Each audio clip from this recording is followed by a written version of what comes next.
100 రోజుల్లో నన్ను గద్దె దించమంటుండు కేసీఆర్ కానీ 10 ఏళ్ళు గద్దె మీద ఉన్న మోడీని ఎందుకు గద్దె దించమంటలేడు? మిత్రులారా, మీరు ఆలోచన చేయండి. 100 రోజుల్లో నేను ఇన్ని పనులు చేసిన, ఇంకా చేయాల్సినవి ఉన్నాయి. ఇవాళ ఎన్నికల కోడ్ వచ్చింది కాబట్టి ఇవాళ రైతు రుణమాఫీ నేను చేయలేకపోయినా. అందుకే ఈ నారాయణపేట గడ్డ మీద నుంచి తెలంగాణ రైతాంగానికి 69 లక్షల రైతులకు నేను మాట ఇస్తున్నా. ఆగస్టు 15 తారీఖు లోపల 2 లక్షల రూపాయల రైతు రుణమాఫీ చేసి తీరుతా.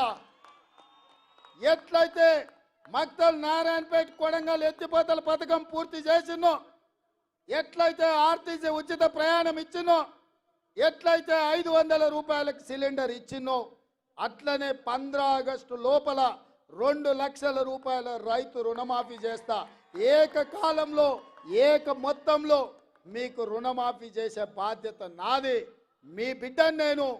ఇదే కాదు, 500 రూపాయలు బోనస్ అన్నాడు.